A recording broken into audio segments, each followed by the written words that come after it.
Well, welcome to update number 5 or 6. And yes, this evidence right here would suggest I'm doing things that you're probably not supposed to do. But it's what I did because I am dying to see something. I think I'm going to name the video something dramatic. And I don't mean to overstate it. It's not like the entire barn is now powered.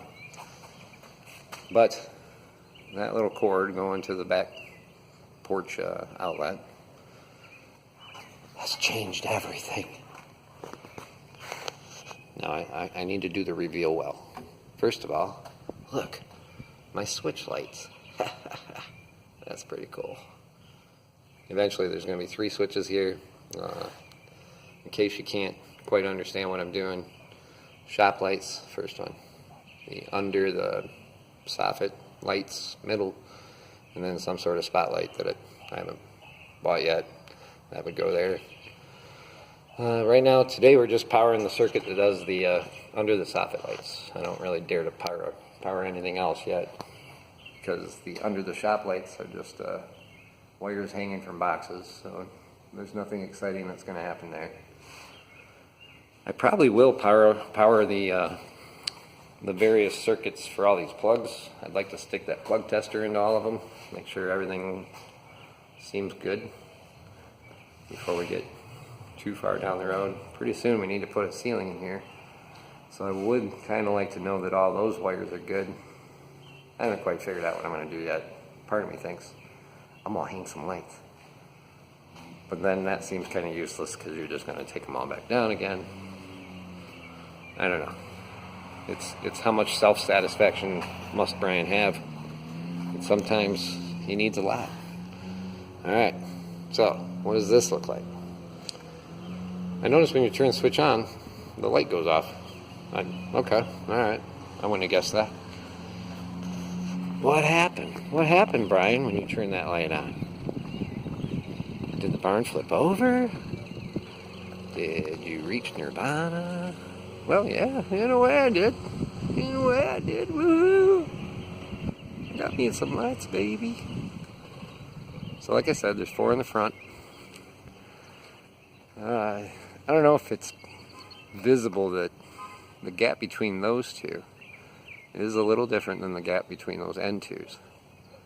And the problem is, I have an even number of flat spots in the soffit. And so no matter how I arranged it, 4 lights into an even number, equally spaced, it really doesn't work.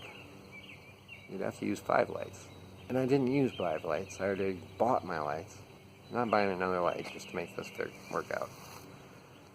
I'm going to live with this, because I think when you back up, well, you know, here I am justifying what I've done. So no matter what I say, I'm going to justify it.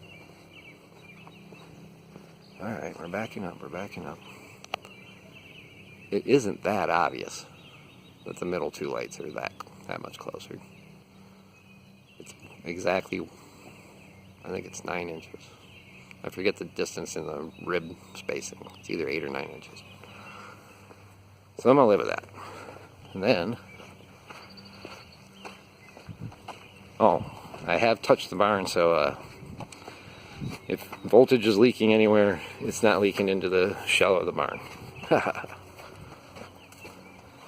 You should have saw what a wimp I was when I rigged all that together.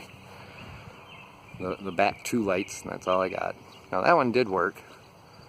No, actually it doesn't. There's 15 spaces between them, and there's 16 spaces from each end. And again, it's because you're using an even number inside of an even number. It really doesn't work. And that's what I learned. You can't do that. And that's okay. I'm alright.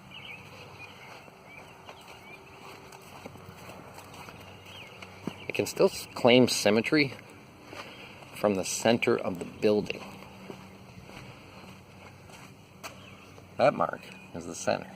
There's 24 of these ribs to the left, and there's 24 of them to the right. It is 6 to the first one, and another 12 to the right. So then we go 6 and 12. And that is how it goes. My neighbor's dog is here. I'll be back.